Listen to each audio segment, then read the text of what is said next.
स्वागत है आपका दोस्तों वर्मास ऑनलाइन अकेडमी में। दोस्तों संपूर्ण झारखंड, आइए देखते हैं झारखंड सामान्य ज्ञान पर आधारित इस वीडियो सीरीज़ का आज का ये भाग। दोस्तों आज हम लोग देखेंगे झारखंड के विभिन्न शासन व्यवस्थाओं को जानने के क्रम में मांझी परगना शासन व्यवस्था के बारे में। दोस्तों जैसा कि आप जानते हैं कि झारखंड में विभिन्न जनजातीय शासन व्यवस्थाएँ जो है प्रचलन में हैं। इससे पूर्व के 2 वीडियो में हमने मुंडा शासन व्यवस्था, परहा पंचायत शासन व्यवस्था और मुंडा मानकी शासन व्यवस्था के बारे में पढ़ा। अब दोस्तों अब आज के इस वीडियो में हम लोग देखेंगे मांझी परगना शासन व्यवस्था को। आइए देखते हैं कि मांझी परगना शासन व्यवस्था में ये जो शासन व्यवस्था है ये कितने स्तरों पर जो है वो विभक्त है, किस किस स्तर पर कौन कौन पदाधिकारी इसमें होंगे और किनका क्या कार्य होगा, क्या दायित्व होगा। दोस्तों ये इस वीडियो में हम लोग देखेंगे कि ये संपूर्ण जो शासन व्यवस्था है ये किस तरह से कार्य करता है और विभिन्न पदधारियों का कार्य और कर्तव्य क्या क्या है। तो दोस्तों शुरू करते हैं आज का ये वीडियो। आगे बढ़ने से पहले दोस्तों आपको याद दिला दूं कि अगर आपने हमारे चैनल वर्मास ऑनलाइन अकेडमी को अब तक सब्सक्राइब नहीं किया है तो इसे सब्सक्राइब कर लें। साथ ही साथ दोस्तों पूर्व के सारे वीडियोस का लिंक मैंने नीचे डिस्क्रिप्शन बॉक्स में दे रखा है, वहाँ से अगर आपका कोई भी वीडियो मिस हो गया है तो पूर्व के सारे वीडियोज़ आप देख सकते हैं। तो दोस्तों शुरू करते हैं आज का ये भाग जो है मांझी परगना शासन व्यवस्था के बारे में। तो दोस्तों मांझी परगना शासन व्यवस्था, सबसे पहला पॉइंट आता है कि मांझी परगना शासन व्यवस्था जो है किस जनजाति से जुड़ा हुआ है। तो ये संथाल जनजाति की शासन व्यवस्था है। संथाल जनजाति की शासन व्यवस्था को हम लोग मांझी परगना शासन व्यवस्था के नाम से जानते हैं। ठीक है, आइए देखते हैं विभिन्न स्तरों पर कौन कौन जो है इसमें पदधारी होते हैं, कौन कौन प्रमुख होते हैं उनके बारे में। सबसे पहले हम लोग बात करते हैं जो सबसे निचला स्तर है ग्राम स्तर का, जो ग्राम स्तर का जो पंचायत होता है उसके बारे में बात करते हैं। तो ग्राम स्तर की जो पंचायत होती है इसमें मांझी जो है ये इसके प्रमुख होते हैं। उससे ऊपर जो है परगना होता है जो कि 15 से 20 गाँवों की पंचायत को परगना कहा जाता है। और परगना के जो हेड होते हैं वो होते हैं परगनित। ठीक है, ये परगना के प्रधान होते हैं। और सबसे उच्च स्तर पर जो है इस शासन व्यवस्था में मांझी परगना शासन व्यवस्था में सबसे उच्च स्तर पर जो होता है वो होता है दिसुम परगना। ठीक है, तो आइए हम लोग देखते हैं कि इसमें सभी जो अलग अलग लेवल्स है इसमें किनका क्या कार्य होगा और इनके सहायक कौन होंगे और किस तरह से जो है ये पूरा शासन व्यवस्था कार्य करेगा। तो दोस्तों शुरू करते हैं सबसे पहले ग्राम स्तर पर जो जिसके प्रधान होंगे मांझी। ठीक है, मांझी जो है तो क्लियर है कि मांझी जो है यहाँ पर गांव के प्रधान होते हैं। मांझी परगना शासन व्यवस्था है, नाम से ही आपको समझ में आएगा कि मांझी जो है ये बेसिक लेवल पर होगा और परगना जो है उससे उच्च स्तर पर होगा। तो मांझी के बारे में हम लोग बात करते हैं कि ये गांव का प्रधान होता है, मांझी कहलाता है। अब आता है कि मांझी का कार्य क्या क्या होता है उसको एक बार हम लोग देख लेते हैं। ठीक है, तो मांझी का प्रमुख कार्य इस तरह से है कि मांझी परगना शासन व्यवस्था में मांझी जो है ये प्रशासनिक और न्यायिक कार्यों को करता है। ठीक है, जितना भी गांव का जो भी प्रशासनिक और न्यायिक कार्य है, जो लड़ाई झगड़े सुलझाना और जो प्रशासनिक कार्यों को देखना, ये सभी कार्य मांझी के कार्य क्षेत्र में आते हैं। उसके बाद आता है कि लगान की वसूली करना। लगान की वसूली भी जो है इन्हीं के कार्य क्षेत्र में है। आगे आता है कि गांव की शासन व्यवस्था के प्रति उत्तरदायी, जैसा कि अभी हमने कहा कि प्रशासनिक कार्यों को ये देखते हैं, मांझी जो है गांव के प्रशासनिक कार्यों को देखते हैं, तो इसका मतलब है कि ये शासन व्यवस्था के प्रति उत्तरदायी होते हैं। आगे आता है न्यायिक कार्यों को भी देखते हैं, यानी कि लड़ाई झगड़े, आपसी विवाद, तलाक, इस तरह के जितने भी समस्या हैं इनकी जो है इनका निपटारा करता है, सुनवाई करता है इनका। बस एक हत्या जैसे गंभीर अपराध को छोड़कर शेष सभी मामलों की सुनवाई करता है कौन? तो मांझी। ठीक है, केवल हत्या जैसे गंभीर अपराध हैं ऐसे जिन पर मांझी जो है वो कोई सुनवाई नहीं करता है, इनका निपटारा ये नहीं करता है, इनके स्तर से नहीं होता है। बाकी शेष सभी जो अपराध हैं इन सभी मामलों की सुनवाई मांझी करता है मांझी परगना शासन व्यवस्था में। और साथ ही साथ दोस्तों इनका एक और कर्तव्य होता है, ये होता है विवाह संबंध स्थापित करना। ठीक है, अब हम लोग आगे देखते हैं, इसमें एक और पद है जो है प्रामाणिक, जिसे प्राणिक भी कहते हैं। इसको जो है दोस्तों उप मांझी के नाम से भी जाना जाता है। ठीक है, तो कई बार इस तरह से प्रश्न पूछा जाता है कि मांझी परगना शासन व्यवस्था में गांव स्तर पर जो है प्रमुख कौन होता है। तो आपको ध्यान रखना है कि मांझी जो है वो ग्राम स्तर पर प्रमुख होता है, प्रधान होता है। अब पूछा जा सकता है ऐसा कि मांझी परगना शासन व्यवस्था में प्राणिक का क्या कार्य है। ठीक है, तो ये जो है ये मांझी की अनुपस्थिति में मांझी के कार्यों का संपादन करता है और इसको उप मांझी भी कहते हैं। ठीक है, मांझी के एब्सेंस में ये कार्य करता है और उसको उप मांझी के भी नाम से जाना जाता है। आगे हम लोग देख लेते हैं, एक और पद है गोड़ाइत। ठीक है, जो कि मांझी का सचिव होता है, मांझी के सचिव के रूप में कार्य करता है और इन्हें कहा जाता है गोड़ाइत। विभिन्न अवसरों पर लोगों को एक स्थान पर एकत्रित करने का भी कार्य गोड़ाइत ही करता है। ठीक है, इनको गुड़ैत भी कहा जाता है और ये मांझी के सचिव के रूप में कार्य करता है। और जब भी कोई पर्व त्यौहार या किसी तरह का कार्यक्रम का जानकारी पहुंचाना हो तो ये सब जानकारी कौन पहुंचाता है, तो गोड़ाइत या गुड़ैत पहुंचाता है। और ये जो है दोस्तों लोगों को विभिन्न अवसरों पर एक स्थान पर एकत्रित करने का कार्य भी करता है। तो ये है गोड़ाइत, जो कि है मांझी का सचिव। प्रामाणिक, जिसको उप मांझी भी कहते हैं, वो मांझी की अनुपस्थिति में उनके कार्यों को करता है। आगे देखते हैं, एक और पद है जो है जोग मांझी। ठीक है, तो जोग मांझी को जो है दोस्तों मांझी का सहायक भी कहा जाता है। ठीक है, ये मांझी का सहायक होता है और ये शासन संबंधी जितने भी कार्य हैं इनको अच्छे तरीके से चलाने के लिए मांझी की मदद करता है। कौन? जोग मांझी। तो अभी हमने जोग मांझी के बारे में भी देख लिया। अब हम लोग देख लेते हैं दोस्तों जोग प्राणिक को। ठीक है, एक और पद है जो कि है जोग प्राणिक। जोग प्राणिक का क्या कार्य है? जोग प्राणिक जो है ये जोग मांझी की अनुपस्थिति में उनके कार्यों का संपादन करता है। ठीक है, जब जोग मांझी अनुपस्थित हो तो उनका कार्य कौन करेगा? जोग प्राणिक करेगा। तो आपको ये ध्यान रखना है, मांझी जो है गांव का हेड होगा और मांझी के अनुपस्थिति में उनका कार्य कौन करेगा? तो प्राणिक करेगा। इसी तरह जोग मांझी जो है ये मांझी का सहायक होगा। ठीक है, जो कि गांव के शासन व्यवस्था को चलाने में मांझी की सहायता करेगा और इसके एब्सेंस में उसका मदद कौन करेगा? ये इनका कार्य कौन करेगा? तो जोग प्राणिक करेगा। ठीक है, तो क्लियर है यहाँ तक। आगे हम लोग देखते हैं कि परगनैत, एक और प्रमुख जो व्यवस्था है इसमें जो है ये है परगनैत का। तो दोस्तों परगनैत क्या है? मांझी परगना शासन व्यवस्था में 15 से 20 गांव को मिलाकर परगना का निर्माण होता है। ठीक है, मांझी परगना शासन व्यवस्था में जो है यहाँ पर आप देख सकते हैं ये परगना टर्म जो है ये क्या है? 15 से 20 गाँव का एक समूह है। ठीक है, 15 से 20 गाँव का एक समूह जिसको परगना कहा जाता है।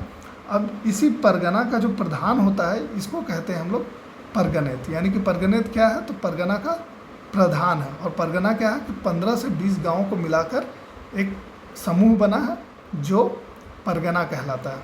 अब कहा जाता है कि परगनैत का क्या कार्य है? परगनैत का मुख्य कार्य क्या है कि 2 या 2 से अधिक गाँवों के बीच अगर विवाद होता है तो उसका निपटारा यहाँ पर कौन करेंगे? तो ये कार्य होता है परगनैत का। अब दोस्तों एक और पद यहाँ पर आता है देश मांझी का। ठीक है, आइए देखते हैं देश मांझी के बारे में। देश मांझी जो है ये परगनैत का सहायक होता है। ठीक है, और देश मांझी जनरली जो है 5 से 8 गांव का प्रधान होता है। ठीक है, अभी हमने देखा कि परगनैत जो है ये 15 से 20 गाँव को मिलाकर जो परगना का निर्माण होता है तो उसके हेड होते हैं परगनैत।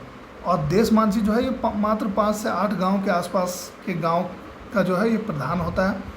और जब मांझी किसी मामले को नहीं सुलझा पाता है तो वो मामला जाता है देश मांझी के पास। और जब देश मांझी फिर नहीं कोई मामले को सुलझा पाता है तो वो जाता है परगनैत के पास सुनवाई के लिए। ठीक है, और देश मांझी द्वारा अनसुलझे मामलों को क्या करता है परगनैत? इसके परगनैत के पास सुनवाई के लिए भेजा जाता है।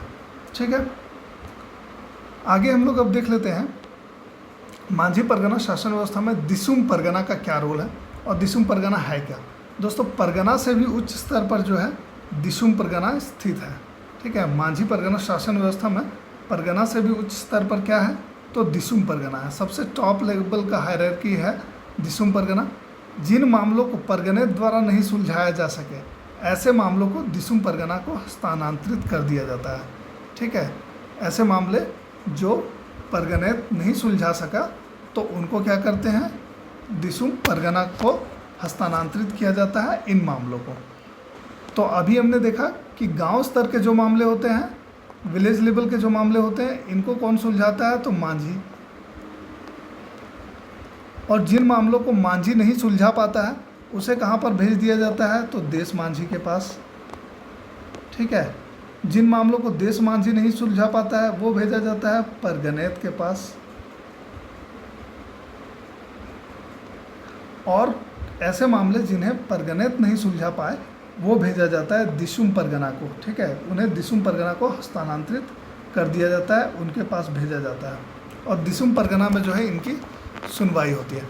अब एक और महत्वपूर्ण पद यहाँ पर है दोस्तों नायके का, ठीक है। नायके क्या है, तो मांझी परगना शासन व्यवस्था में गांव का धार्मिक प्रधान जो है ये नायके होता है, ठीक है। नायके कौन है, तो गांव का धार्मिक प्रधान किस शासन व्यवस्था में, तो मांझी परगना शासन व्यवस्था में गांव का धार्मिक प्रधान है नायके। अब कहा जा रहा है कि नायके जो है ये धार्मिक अपराध के मामलों पर भी निर्णय ले सकता है, ठीक है। उसके बाद आता है कुड़ाम नायके, एक और पद है कुड़ाम नायके का, और ये गांव से बाहर देवी देवताओं की पूजा करता है। ये कौन है, कुड़ाम नायके, ठीक है। ये उप नायके की तरह कार्य करता है, यानी कि नायके के एब्सेंस में कार्य करता है या नायके के सहयोगी के रूप में कार्य करता है, और गांव से बाहर देवी देवताओं की भी पूजा उप नायके या कुड़ाम नायके करता है, ठीक है। अब आता है एक भागदो प्रजा। इसमें जो है एक और इम्पॉर्टेंट चीज़ है जो आपको ध्यान रखना है कि ये भागदो प्रजा, दोस्तों ये मांझी परगना शासन व्यवस्था में क्या होता है कि जब लड़ाई झगड़ों का निपटारा किया जाता है तो उस समय गांव के कुछ वरिष्ठ लोगों की सहायता ली जाती है, इनकी मदद ली जाती है, गांव के बूढ़े बुजुर्गों की मदद ली जाती है और इन्हें कहा जाता है भागदो प्रजा, ठीक है। तो ये जो वरिष्ठ लोग हैं इनको भागदो प्रजा के नाम से जाना जाता है। अब आपको यहाँ पर ध्यान रखना है दोस्तों कि ये भागदो प्रजा को छोड़ के जितने भी इसमें पदधारी हैं इन सभी को इस शासन व्यवस्था में भूमि दिया जाता है, जमीन दी जाती है, बस भागदो प्रजा को जो है वो भूमि नहीं मिलता है। तो ये सब इम्पॉर्टेंट पॉइंट्स है, आपको ध्यान रखना है दोस्तों।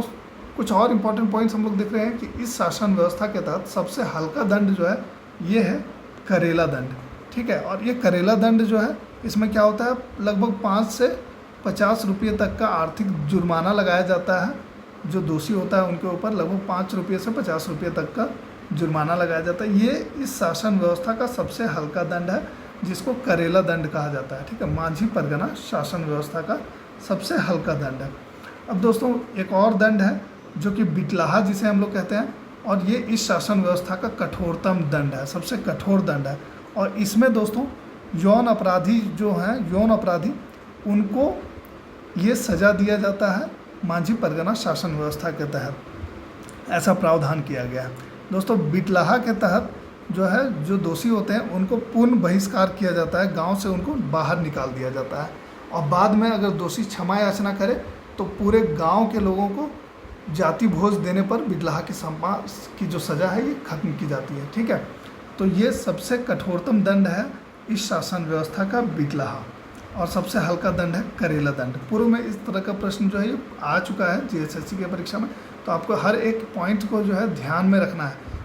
मेरा प्रयास ये है कि जितने भी इम्पोर्टेंट पॉइंट्स हैं वो सबको मैंने प्रॉपरली अरेंज करके आपके लिए लेकर आया हूँ, ठीक है। तो हर एक पॉइंट यहाँ पर इम्पॉर्टेंट है जिनके बारे में हम लोग डिस्कस कर रहे हैं। एक और इम्पॉर्टेंट पॉइंट यहाँ आता है कि सेंद्रा बैंसी इस शासन व्यवस्था का शिकार परिषद है, ठीक है। तो कई बार इस तरह से प्रश्न पूछा जाता है या पूछा गया है कि मांझी परगना शासन व्यवस्था में शिकार परिषद को क्या कहा जाता है, किस नाम से जाना जाता है, तो इसको कहा जाता है सेंद्रा बैंसी, ठीक है।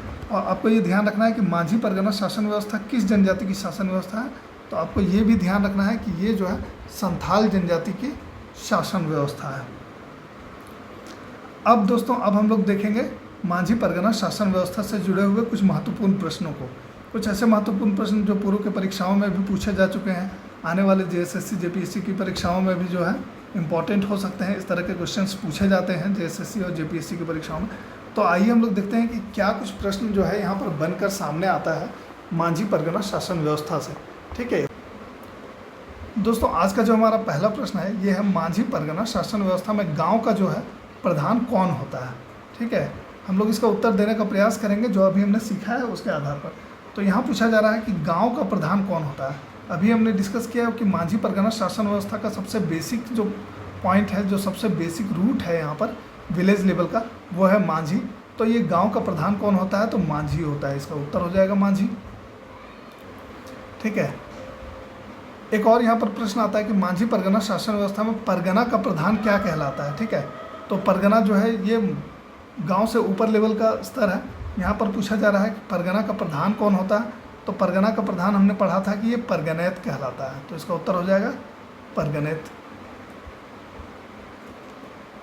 अगला क्वेश्चन आता है कि मांझी परगना शासन व्यवस्था में गांव का धार्मिक प्रधान कौन होता है। ठीक है, तो गांव के धार्मिक प्रधान के बारे में भी हमने देखा कि मांझी परगना शासन व्यवस्था में गांव का धार्मिक प्रधान होता है नायके। ठीक है, और ये जो है धार्मिक अपराधों पर भी फैसला देता है, तो इसका उत्तर हो जाएगा नायके। एक और प्रश्न यहाँ आ रहा है कि मांझी परगना शासन व्यवस्था में मांझी की अनुपस्थिति में उनके कार्यों का निपटारा किनके द्वारा किया जाता है। ठीक है, तो मांझी की अनुपस्थिति में उनके कार्यों का निपटारा करता है प्राणिक। इसके बारे में हमने पढ़ा। ठीक है, प्राणिक या प्रमाणिक जो है ये मांझी की अनुपस्थिति में, मांझी परगना शासन व्यवस्था में मांझी की अनुपस्थिति में उनके कार्यों का निपटारा करता है।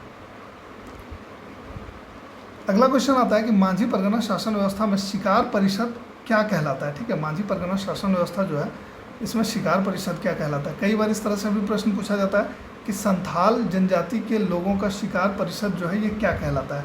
तो इसके बारे में भी हमने देखा कि सेंद्रा बेसी नाम है इसका, शिकार परिषद जो है मांझी परगना शासन व्यवस्था में। अगला क्वेश्चन आता है कि परगनेत के स्तर पर अनसुलझे मामलों की सुनवाई कहाँ की जाती है। अगर कोई मामला परगनेत के स्तर पर अनसुलझा रह जाए तो इसकी सुनवाई कहाँ की जाएगी। तो दोस्तों अभी हमने देखा था कि जो है गांव का प्रधान जो होता है वो होता है मांझी, और मांझी जिन मामलों को नहीं सुलझा पाता है वो मामले जो है देश मांझी को भेजा जाता है। अगर देश मांझी कोई मामले को नहीं सुलझा पाता है, देश मांझी के पंचायत में नहीं सुलझता है, तो वो परगनेत को स्थानांतरित किया जाता है। अगर किसी मामले को परगनेत के स्तर से नहीं सुलझाया जा सके तो उसे भेजा जाता है दिसुम परगना में। ठीक है, तो यहाँ पर इसका उत्तर हो जाएगा दिसुम परगना। दोस्तों एक और प्रश्न आता है कि मांझी परगना शासन व्यवस्था का सबसे कठोरतम दंड कौन सा है। तो अभी हमने 2 दंड के बारे में डिस्कस किया था। मांझी परगना शासन व्यवस्था का सबसे जो है हल्का दंड, जिसमें से लगभग 5 से 150 रुपये का, 5 रुपये से 150 रुपये तक का जो है ये दंड अपराधी के ऊपर लगाया जाता है, और ये जो है ये होता है करेला दंड। और सबसे कठोरतम दंड जो होता है वो होता है बिटलाहा। तो इसका उत्तर है बिटलाहा। तो दोस्तों आप देख रहे हैं वर्मास ऑनलाइन अकेडमी। उम्मीद है आपको ये वीडियो इन्फॉर्मेटिव लगा होगा। वीडियो पसंद आया है तो इसे लाइक कर दीजिए, साथ ही साथ हमारे चैनल वर्मास ऑनलाइन अकेडमी को अभी सब्सक्राइब कर लीजिए ताकि आने वाले सारे वीडियोज़ के अपडेट्स आपको समय समय पर मिलते रहें। धन्यवाद।